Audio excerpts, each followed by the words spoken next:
Teachers எல்லாருக்கும் வணக்கம். நம்ம பிஜிடிஆர்பி எக்ஸாம் அப்கமிங் எக்ஸாம்க்கு நம்ம வந்து பார்த்தோன்னா ப்ரிப்பரேஷன் பண்ணிக்கிட்டு இருப்போம். ஸோ இந்த நேரத்தில நாம அவாய்ட் பண்ண வேண்டிய ஒரு சில இம்பார்ட்டன்ட்டான மிஸ்டேக்ஸ் என்னென்ன அப்படின்றத நான் ஒரு டாப் 10 மிஸ்டேக்ஸ் அப்படின்ற மாரி கொண்டு வந்திருக்கேன்.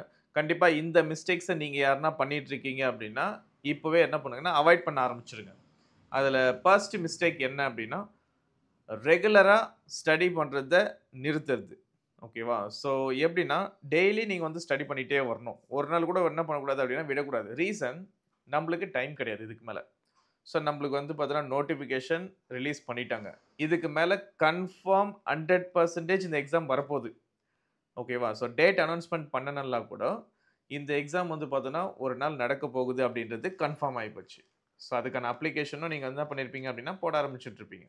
அப்போ ஒரு நாள் நீங்க வேஸ்ட் பண்ணாலும், அந்த ஒரு நாள்ல நீங்க வந்து ஸ்டடி பிளானுக்குன்னு நீங்க யூஸ் பண்ணியிருப்பீங்க. ஒரு நாளைக்கு வந்து ஒரு 6 மணி நேரம் வந்து 8 மணி நேரம் நீங்க யூஸ் பண்ணலாம் அப்படின்னு சொல்லிட்டு யோசிச்சிருப்பீங்க. அந்த 6 மணி நேரத்திலேருந்து 8 மணி நேரம் படிக்க வேண்டிய அந்த ஒரு ஸ்டடி பிளான் அன்னைக்கு வந்து வேஸ்ட் ஆகி போயிரும். ஸோ அப்போ அந்த ரெகுலாரிட்டி, அந்த கன்சிஸ்டன்சி அப்படின்ற விஷயத்த நீங்க என்ன பண்ணணும் அப்படின்னா, கரெக்ட்டா ஃபாலோ பண்ணணும். இதுலேருந்து நீங்க டீவியேட் ஆகக்கூடாது. ஸோ இது வந்து பார்த்தீங்கன்னா, அப்படி நீங்க யாருனா பண்றீங்கன்னா, உங்களுடைய ஃபர்ஸ்ட் மிஸ்டேக் இதுதான். நீங்க அவாய்ட் பண்ண ஆரம்பிச்சுருங்க. ஒரு நாளும் நீங்க வேஸ்ட் பண்ணக்கூடாது. செகண்ட் விஷயம், அ பிஜிடிஆர்பி எக்ஸாம் இங்கிலீஷ் டிபார்ட்மெண்ட் கேண்டிடேட்டா இருக்கீங்க அப்படின்னா, உங்களுக்கு வந்து இன்னைக்கு ஸ்டடி ஸ்டடி டே வந்து பார்த்தீங்கன்னா, 8 போட்டிருப்பேன். ஸோ அந்த 8க்கான ஸ்டடி என்னென்ன டாபிக் படிக்கணும் அப்படின்றது என்னுடைய ஃபர்ஸ்ட் கமெண்ட்ல இருக்கும். ஸோ நீங்க அத வந்து யூஸ் பண்ணிக்கோங்க. இந்த கீழ நம்ம கமெண்ட்ல வந்து பார்த்தீங்கன்னா, ஃபர்ஸ்ட் கமெண்ட்டா நான் பின் பண்ணி வைக்கிறேன். என்ன இன்னைக்கு என்ன படிக்கணும், என்ன டாபிக் படிக்கணும் அப்படின்றத நான் போட்டு வச்சுட்டுருக்கேன். அத வந்து நீங்க யூஸ் பண்ணிக்கோங்க. அதுக்கு அடுத்தது வந்து பார்த்தீங்கன்னா, செகண்ட் மிஸ்டேக். ஸ்டடி பிளான் போடாம படிக்காதீங்க. ஏனா தோணுலாம் படிக்கக்கூடாது. நம்மளுக்கு எவ்வளோ டேஸ் இருக்கு, இல்லையா, நீங்க ஒரு பர்ட்டிகுலர் டேஸ்க்குள்ள நான் இந்த இந்த டாபிக்க நான் முடிக்கணும், இந்த ஒரு யூனிட்ட முடிக்கணும் அப்படின்ற மாரி, ஒரு ஸ்டடி பிளான் உங்களுக்குள்ள நீங்க ஃப்ரேம் பண்ணிக்கணும். நீங்க உங்களுடைய என்ன சப்ஜெக்ட்டோ நீங்க அந்த சப்ஜெக்ட்க்கு ஏத்த மாரி. நம்ம இங்கிலீஷ் டிபார்ட்மென்ட்க்கு நம்ம என்ன பண்ணிட்டோம் அப்படின்னா, ஒரு 70 டேஸ் ஸ்டடி பிளான் அப்படின்ற மாரி போட்டு, நம்ம அது போயிட்டுருக்கோம் அந்த வேகத்துல. உங்களுடைய மேஜர் பொறுத்தவரைக்கும் ஒரு ஸ்டடி பிளான் போட்டு என்ன பண்ணுங்கன்னா, அத ஃபாலோ பண்ண ஆரம்பிங்க. சும்மா வந்து நானும் படிக்கிறேன் அப்படின்ற மாரிலாம் உட்காரக்கூடாது. அப்போ கடைசியா என்ன ஆயிடும் அப்படின்னா, நம்ம வந்து சிலபஸ கம்ப்ளீட் பண்ண முடியாத போயிடும். ஸோ இது வந்து பண்ண பண்ணக்கூடாத செகண்ட் மிஸ்டேக். தேர்ட் மிஸ்டேக் என்ன அப்படின்னா, நாம இந்த எக்ஸாமுக்கு படிக்கிறோம். ஒருவேள நம்ம வேலைக்கு போவோமோ, மாட்டோமோ, நம்ம செலக்ட் ஆவோமோ, ஆக மாட்டோமோ, இல்ல நம்மளோட நல்ல ஹை குவாலிஃபைடு கேண்டிடேட்லாம் எக்ஸாம் எழுதுவாங்க. அவங்க மத்தியில அவங்க கூடலாம் நம்மளால காம்பீட் பண்ணிட்டு வெளியில வர முடியுமா? நம்மளா மார்க் எடுத்துற முடியுமா? இதெல்லாம் ஹெவி சிலபஸா இருக்கே. இந்த மாதிரியான நெகட்டிவ் தாட்ல இந்த எக்ஸாம்க்கு நீங்க படிக்கக்கூடாது. முடியும் அப்படின்னு நெனச்சிருக்கீங்க அப்படின்னா, அவங்க தான் இந்த எக்ஸாம்க்கு படிக்கிறதுக்கு எலிஜிபிள். நானும் சும்மா போய் எழுதப் போறேன் அப்படின்றதெல்லாம் இந்த எக்ஸாம்க்கு எனக்கு தெரிஞ்சு நீங்க வந்து உங்களுடைய டைம வேஸ்ட் பண்றீங்கன்னு அர்த்தம். படிக்கணும் அப்படின்னா, யாரா இருந்தாலும் படிக்கலாம். அது நீங்க கரஸ்ல படிச்சிருந்தாலும், இல்ல ரெகுலரா படிச்சிருந்தாலும், எனக்கு ஒண்ணுமே தெரியாது. நான் படிக்க ஆரம்பிக்க போறேன். நான் ஓரளவுக்கு வந்து பார்த்தீங்கன்னா, என்னாலயே அச்சீவ் பண்ண முடியும். ஸோ இது மாரியான ஒரு தாட்ல இருக்கிறவங்க மட்டும் தான் இந்த எக்ஸாம்க்கு படிக்கிறதுக்கு எலிஜிபிள். நானும் வந்து பார்த்தீங்கன்னா, சும்மா படிக்கிறேன்றதெல்லாம் வேஸ்ட்டுங்க. ஸோ எப்பவுமே வந்து நெகட்டிவ் தாட்ட தூக்கி போட்டு, அந்த பாசிட்டிவிட்டியோட படிக்க ஆரம்பிச்சீங்க அப்படின்னா பெஸ்ட். ஸோ இது வந்து நம்ம அவாய்ட் பண்ண வேண்டிய 3 மிஸ்டேக். ஸோ அடுத்த மிஸ்டேக் என்ன அப்படின்னா, 2 எக்ஸாம்க்கு பிரிப்பேர் பண்றது. இது காமனா ஒரு எக்ஸாம் கால்ஃபர் ஆகும்போது, கண்டிப்பா இன்னொரு டிபார்ட்மென்ட்லேருந்து ஒரு எக்ஸாம்க்கு வந்து கால்ஃபர் ஆயிடும். இது எப்பவுமே நடக்கிற ஒரு விஷயம். இப்ப என்ன பண்ணுவாங்க அப்படின்னா, ஸ்டூடண்ட் வந்து இப்போ ஃபார் எக்ஸாம்பிள் நம்மளுக்கு வந்து பிஜிடிஆர்பி எக்ஸாம் கால்ஃபர் வந்துருச்சு. இந்த கேண்டிடேட் எல்லாருமே வந்து பார்த்தீங்கன்னா, குரூப் டி எக்ஸாம்க்கும் எலிஜிபிள். அப்ப என்ன பண்ணுவாங்க அப்படின்னா, அந்த எக்ஸாம்க்கும் அப்ளை பண்ணிடுவோம். இந்த எக்ஸாம்க்கும் அப்ளை பண்ணிடுவோம். அப்ப அப்ளை பண்ணிட்டோமே அப்படின்றதுக்காக நம்ம என்ன பண்ணுவோம் அப்படின்னா, இதுல கொஞ்ச நேரம் படிக்கிறது. அப்படியே ஒரு பிளான் போட்டு அதுல கொஞ்ச நேரம் படிக்கிறது. அந்த மாதிரி படிச்சீங்க அப்படின்னா, ஒரு சிலபஸும் கம்ப்ளீட் பண்ண முடியாது. ஸோ இது பண்ண வேண்டிய, அவாய்ட் பண்ண வேண்டிய ரொம்ப இம்பார்ட்டன்ட்டான ஒரு மிஸ்டேக்ஸு. ஒரு எக்ஸாம் தான் நீங்க வந்து படிக்க ஆரம்பிக்கணும். ஒண்ணு டிஎன்பிஎஸ்சி குரூப் 2 இருக்கா? அதுக்கு உங்களுக்கு எலிஜிபிள். எனக்கு ஓகே அப்படின்னா, நீங்க அதுல படிக்க பெஸ்ட். இல்ல எனக்கு அது வேண்டாம். நான் பிஎட் முடிச்சிருக்கேன். எனக்கு இதுதான் எனக்கு தேவை. இதுதான் என்னுடைய ஆ எய்மு. ஸோ இது வந்து பார்த்தீங்கன்னா, நான் இதில தான் போணும் அப்படின்னு சொல்லிட்டு என்னுடைய கோல் இருக்கு அப்படின்னா, இதுக்கு பிரிப்பேர் பண்ணுங்க. 2த்துலயும் நீங்க பண்ணக்கூடாது. 2த்துலயும் பிரிப்பேர் பண்றவங்க யாரு அப்டின்னா, இதுல எதனா பாஸ் பண்ணிடலாம். இதுல டிக் பண்ணா பாஸ் பண்ணிடலாம். அதுல டிக் பண்ணா பாஸ் பண்ணிடலான்றவங்க தான். இதுல 2 பேருமே வந்து என்ன பண்ண முடியாது அப்டின்னா, இந்த 2 எக்ஸாம்லயுமே பாஸ் பண்ணி வேலைக்கு போ முடியாது. 1 சூஸ் பண்ணுங்க. அப்ளை பண்றீங்கன்னா அப்ளை பண்ணுங்க. 2 எக்ஸாம்க்கே அப்ளை பண்ணுங்க. No problem. பட் எக்ஸாமுக்கு படிக்க போறது ஒரு எக்ஸாமா தான் இருக்கணும். அடுத்தது அ இன்னொரு விஷயம் என்ன அப்டின்னா, அடுத்து பண்ணக்கூடிய நெறைய பேர் பண்ணக்கூடிய மிஸ்டேக்ஸ். ஏதோ வந்து பார்த்தோன்னா, நம்ம வந்து கொஞ்சோண்டு ஒரு சிலபஸ் மட்டும் கம்ப்ளீட் பண்ணா போதும் அப்டின்னு நெனைக்கிறது. எப்பவுமே வந்து பார்த்தோன்னா, ஒரு சிலபஸ் இருக்குன்னா 100% சிலபஸ நீங்க வந்து கம்ப்ளீட் பண்ணணும். 100% சிலபஸ் வந்து கம்ப்ளீட் பண்ண முடியுமா அப்டின்னா, ஒரு சிலரால முடியும். நெறைய பேரால முடியாது. பட் எந்த அளவுக்கு நம்மளால ஃபோக்கஸ் பண்ணி முடிக்க முடியுமோ, ஒரு 80% சிலபஸ முடிச்சுட்டு, ரிமைனிங் சிலபஸ் வந்து பார்த்தீங்கன்னா, அட்லீஸ்ட் ஒரு பேசிக் நாலேட்ஜாச்சும் தெரிஞ்சுக்கணும். ஏதோ ஒரு சில டாபிக் வந்து கஷ்டமா இருக்கு அப்டின்னா, கஷ்டமா இருக்குன்னு விட்டுட வேண்டாம். அட்லீஸ்ட் அதுல என்ன இருக்கு? ஒரு ஒரு ஒரு பேசிக் அந்த ஒரு பேசிக் பாயிண்ட் வச்சாச்சும் அந்த ஒரு கொஸ்டின் வருது அப்டின்னா, நம்மளால அண்டர்ஸ்டாண்ட் பண்ணி எழுதுற அளவுக்காச்சும் இருந்தா போதும்.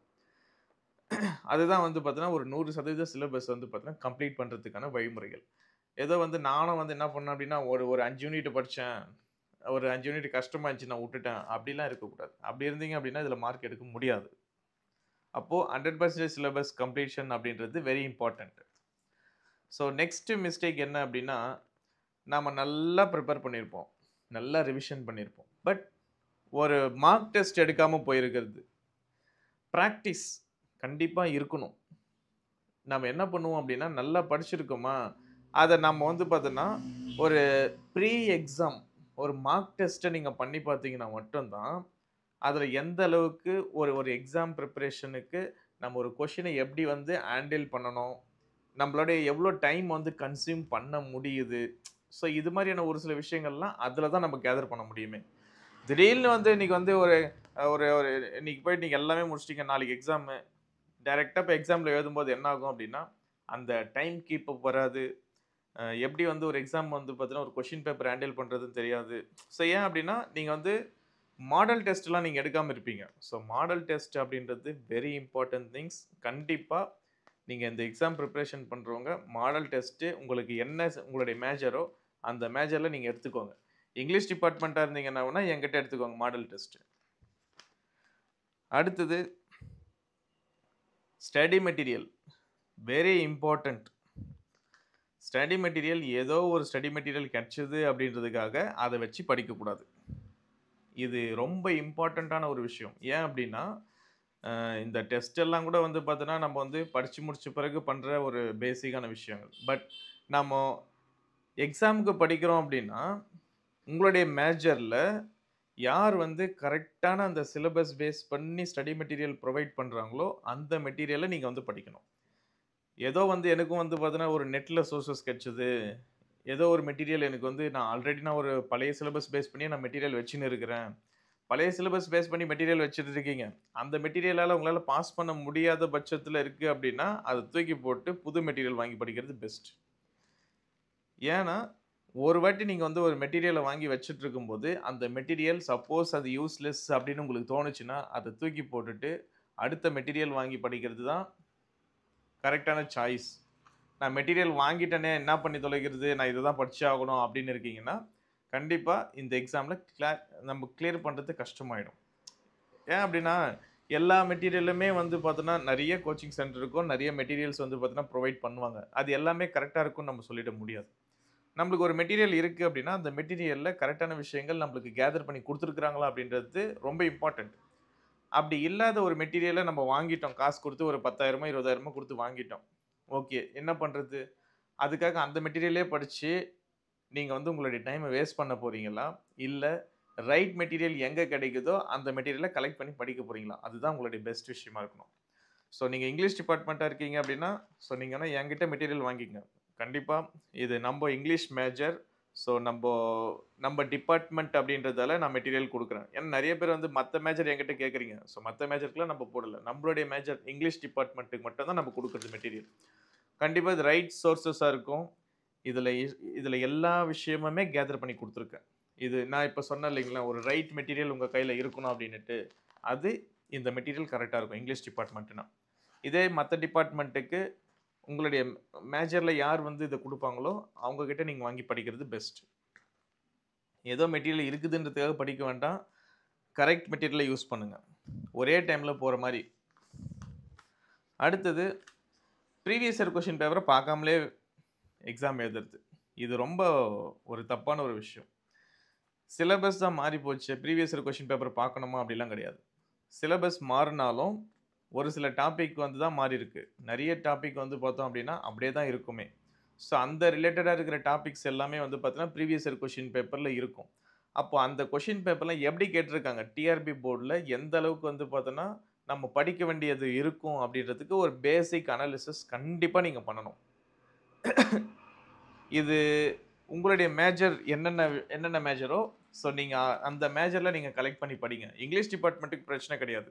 ஏன்னா வந்து பார்த்தீங்கன்னா, என் புக்லயே உங்களுக்கு இருக்கும். அந்த ப்ரீவியஸ் இயர் கொஸ்டின் பேப்பர் எல்லாமே வந்து பார்த்தீங்கன்னா, பக்காவா வித் கீ ஆன்ஸரோட இருக்கும். பட் மத்த மேஜருக்கு என்னால ஹெல்ப் பண்ண முடியல. பட் நான் குடுக்குறேன். அத நீங்க எங்க கிடைக்குதோ அங்க வாங்கி படிக்க ஆரம்பிச்சுருங்க. ஸோ அடுத்தது வந்து பார்த்தீங்கன்னா, நம்ப அவாய்ட் பண்ண வேண்டிய ஒரு மிஸ்டேக்ஸ். கோச்சிங் சென்டர் செலக்ஷன் பண்றது ரொம்ப இம்பார்ட்டன்ட். எந்த கோச்சிங் சென்டர்ல வேணாலும் நம்ம படிச்சிடக்கூடாது. பிகாஸ் ஒரு ஒரு சில கோச்சிங் சென்டர்ல என்ன பண்ணுவாங்க அப்படின்னா, எல்லா மேஜருக்குமே நான் கிளாஸ் எடுக்கிறேன் அப்படின்னு சொல்லுவாங்க. பட் அதுல வந்து அந்த கரெக்ட்டான அந்த ஸ்டாஃப் இருக்கிறாங்களா அப்படின்னு நம்ம தெரிஞ்சுக்கிட்டு தான் நம்ம என்ன பண்ணணும் அப்படின்னா, அதுல வந்து கோச்சிங் கிளாஸ் நம்ம போகணுமே. இப்போ உங்களுடைய ஒரு ஒரு மேஜர் ஃபார் எக்ஸாம்பிள் இப்ப நான் இங்கிலீஷ் டிபார்ட்மெண்ட் உங்களுக்கு வந்து நான் மெட்டீரியல் போட்டு நான் தரேன். அதே மாரி நான் வந்து ஆன்லைன் டெஸ்ட் நான் தரேன். இது மாரி வந்து ஒரு சில கிளாஸஸும் நான் தரேன். இப்ப நான் வந்து மேத்ஸுக்கு என்ன எடுக்க சொன்னா எடுக்க தெரியாது. பிகாஸ் நான் படிச்சது வந்து பார்த்தீங்கன்னா, இங்கிலீஷ் லிட்டரேச்சர். நான் அதனால அது ரிலேட்டடா மட்டும் தான் என்னால என்ன பண்ண முடியும்னா, மெட்டீரியல் குடுக்க முடியும். ஸோ, இது மாதிரி வந்து பார்த்தீங்கன்னா, நீங்க செலக்ஷன் பண்ணணும். உங்களுக்கு வந்து எந்த ஒரு அ நீங்க எந்த மேஜர்ல இருக்கீங்களோ, அந்த மேஜர்ல அவங்க எந்த எக்ஸ்பெர்ட்டா இருக்கிறாங்களா? ஃபார் எக்ஸாம்பிள் நீங்க தமிழ் டிபார்ட்மெண்ட்னு வச்சுக்கோங்க. அப்போ உங்களுக்கு எடுக்க போற டீச்சர், கிளாஸ் எடுக்க போற டீச்சரோ, இல்ல உங்களுக்கு ஒரு மெட்டீரியல் பிரிப்பேர் பண்ணி தர டீச்சரோ, இல்ல உங்களுக்கு ஒரு டெஸ்ட் பேட்ச் குடுக்குற டீச்சரோ வந்து பார்த்தோம் அப்டின்னா, கம்பல்சரி அந்த டிபார்ட்மெண்ட்ல ஒரு எக்ஸ்பெர்ட்டா இருக்கிறாங்களா? அப்டின்றத நீங்க வந்து முதல்ல என்குயரி பண்ணிட்டு தான், அந்த மெட்டீரியல நீங்க வாங்கி படிக்கணும். இப்ப எனக்கு ஒரு மெட்டீரியல் வந்து பார்த்தோன்னா, கிடைக்குது அப்டின்றதுக்காகலாம் படிச்சிடக்கூடாது. அத பிரிப்பேர் பண்றவங்க யாரு? அவங்களுடைய குவாலிஃபிகேஷன் என்ன? அவங்க இந்த எக்ஸாமுக்கு மெட்டீரியல் பிரிப்பேர் பண்றதுக்கு ஒரு நல்ல ஒரு எலிஜிபிளான ஒரு கேண்டிடேட்டா, ஒரு நல்ல ஒரு எக்ஸ்பெர்ட்டான ஒரு பெர்சனா அப்படின்னு தெரிஞ்சுக்கிட்டு தான் நீங்க என்ன பண்ணணும் அப்படின்னா, அந்த மெட்டீரியல் கலெக்ட் பண்றதோ, இல்ல அவங்க கிட்ட டெஸ்ட் பேட்ச் ஜாயின் பண்றதோ, இல்ல நீங்க அவங்க கிட்ட வந்து பார்த்தீங்கன்னா கிளாஸ் எடுத்துக்கிறதோ எல்லாமே வந்து பார்த்தா இந்த ஒரு சில விஷயங்கள வந்து பேசிக்கா என்குயரி பண்ணிட்டு தான், அடுத்ததா நீங்க வந்து அந்த கோச்சிங் கிளாஸ் வந்து சூஸ் பண்ணணும். இது ரொம்ப இம்பார்ட்டன்டான விஷயம். இப்ப நான் சொல்லிட்டு வர்றது எல்லாமே. அடுத்தது ஃபைனலா சொல்ற ஒரு சைக்காலஜிக்கல் திங்ஸ். இது வந்து பார்த்தோம் அப்டின்னா, பேசிக். நம்ம ஒரு எக்ஸாம் பிரிப்பரேஷன் பண்றோம் அப்டின்றதுக்காக, ஒரு ஒரு நாள் பூரா வந்து பார்த்தீங்கன்னா, அந்த பிரிப்பரேஷனுக்காகவே உட்காந்துறக்கூடாது. நடுவுல வந்து பிரேக் இருக்கணும். ஒரு நல்ல ஒரு அடிக்வேட் ஸ்லீப்பிங் இருக்கணும். நம்ம கரெக்ட்டான ஒரு தூக்கம். ஒரு ஒரு 8 ஹவர்ஸோ இல்ல ஒரு ஒரு நார்மலா வந்து பார்த்தீங்கன்னா, ஒரு 6 ஹவர்ஸோ எவ்வளோ நேரம் வந்து தூங்குறோமோ, அது கண்டிப்பா இருக்கணும். ஆக்சுவலா வந்து பார்த்தீங்கன்னா, இது இது இது எதுக்காக சொல்றேன் அப்டின்னா, இது வந்து எனக்கு நடந்துகிட்டு இருக்கு ஆக்சுவலா. என்னால வந்து பார்த்தோம் அப்டின்னா, இந்த எக்ஸாம் வந்து கால்ஃபர் ஆனதிலிருந்து, என்னால கரெக்ட்டா அந்த ஸ்லீப்பிங்க எடுத்துக்க முடியல. அந்த நெறைய டவுட் கிளாரிஃபிகேஷனா இருக்கட்டும், அந்த புக் ஆர்டர் பண்ற விஷயமா இருக்கட்டும், என்குயரி பண்ற விஷயமா இருக்கட்டும், அந்த எக்ஸாம் ரிலேட்டடா கேட்கிற கேள்விகளா இருக்கட்டும், நெறைய வந்து பார்த்தோன்னா, அந்த 10 டூ 11:00 வரைக்கும் கூட வந்து பார்த்தோன்னா, நெறைய மெசேஜஸ் ஹேண்டில் பண்ணிட்டுருக்கேன். பிளஸ் அதுக்கப்புறமாவும் வந்து பார்த்தோம் அப்டின்னா, அடுத்து நான் அடுத்து என்ன விஷயம் நான் பண்ணணும் அப்டின்றது வந்து பார்த்தோன்னா, நான் பிளான் பண்றதுக்கு கிட்டத்தட்ட வந்து எனக்கே அ 12 டூ 1:00 ஆயிடுது எனக்கு. அதுக்கப்புறம் நம்ம மார்னிங் திருப்பி வந்து பார்த்தீங்கன்னா, ஒரு 4 டூ 5க்குள்ள எழுந்திரிச்சு, அந்த வொர்க்க ஸ்டார்ட் பண்ற மாரி இருக்கு. ஸோ, அப்போ பிஸி ஸ்கெட்யூலா இருக்கிற மாரி வந்து பார்த்தீங்கன்னா, எனக்கு இருக்கு. அத நான் உங்களுக்கு வந்து பார்த்தீங்கன்னா, பெர்சனலா சஜஷன் பண்றேன். இது மாரி வந்து வச்சுக்காதீங்க. ஒரு டைம் டியூரேஷன் வந்து பார்த்தீங்கன்னா, ஒரு இவ்வளோ நேரம் தான் நான் வந்து பார்த்தீங்கன்னா, மார்னிங் நான் படிக்கணும். கொஞ்ச நேரம் வந்து பார்த்தீங்கன்னா, ஒரு பிரேக்ஃபாஸ்ட் எடுத்துக்கிறதுக்கு, அதுக்கப்புறம் அந்த திருப்பி படிக்கிறது, திருப்பி வந்து பார்த்தீங்கன்னா, கொஞ்ச நேரம் ரெஸ்ட் எடுக்கிறது, அந்த தூங்குற நேரம், கொஞ்ச நேரம் ரிலாக்சேஷன் பண்ற நேரம். இல்ல ஒரு எக்ஸர்சைஸ் பண்றது, அதர் ஆக்டிவிட்டீஸ்ல கொஞ்சம் டைம் எடுத்துக்கோங்க. அது மேபி ஒரு நியூஸ் பேப்பர் படிக்கிறதா இருக்கலாம் காலையில. இல்ல ஒரு டீ, காஃபி குடிச்சுக்கிட்டு கொஞ்ச நேரம் வெளியில உட்காந்துட்டு இருக்கிறதா இருக்கலாம். இல்ல வாக்கிங் பண்ணலாம். இல்ல எதனா வந்து பார்த்தீங்கன்னா, ஜிம் போறீங்க அப்படின்னா, ஒரு ஒரு ஒரு ஒரு 1 ஹவர் நீங்க டைம் வந்து எக்ஸ்ட்ரா ஸ்பெண்ட் பண்ணுங்க வெளியில. No problem. அது அப்படி வந்து ரொம்ப சஃபில் இந்த ரொம்ப ஸ்டஃப் பண்ணி படிச்சீங்க அப்படின்னா, ஏறாது கரெக்ட்டா. கொஞ்சம் ரிலாக்சேஷனா பண்ணிக்கிட்டே படிச்சா தான், அது கரெக்ட்டா நம்மளுக்கு இன்புட் வந்துட்டே இருக்கும். ஸோ இது வந்து பார்த்தீங்கன்னா, பெர்சனல் சஜஷன். அந்த ஹெல்த்ல வந்து பார்த்தீங்கன்னா, மெயினா கான்சன்ட்ரேஷன் குடுங்க. ஸோ நான் சொல்லியிருக்கேன் ஒரு சில மிஸ்டேக்ஸ் எல்லாம் நீங்க வந்து அவாய்ட் பண்ணணும் அப்படின்ட்டு. அத அவாய்ட் பண்ணி நீங்க என்ன பண்ணுங்க அப்படின்னா, ஸ்டடீஸ போடுங்க. பக்காவா நீங்க என்ன பண்ணலாம் அப்படின்னா, மார்க் எடுக்கலாம். அதே மாரி அ என்னுடைய புக்கு உங்களுக்கு தேவைப்படுது, நம்மளுடைய மெஸ்மரைஸ் அகாடமி புக்ஸ் தேவைப்படுது அப்படின்னா, நம்ம பிரைஸ் வந்து 5000 போட்டிருக்கோம். 10 யூனிட்டுக்கும் 10 புக்ஸும் பிளஸ் ஒரு தமிழ் எலிஜிபிள் டெக்ஸ்ட் புக் வந்து பார்த்தீங்கன்னா, ஃப்ரீயாவே குடுத்துட்டுருக்கோம். வேணுன்றவங்க என்ன பண்ணுங்க அப்படின்னா, டிஸ்கிரிப்ஷன்ல என் நம்பர் இருக்கும். ஆர்டர் பண்ணுங்க. வேற எதனா டவுட் இருக்கு அப்படின்னாலும் கமெண்ட்ல பண்ணுங்க. Thank you.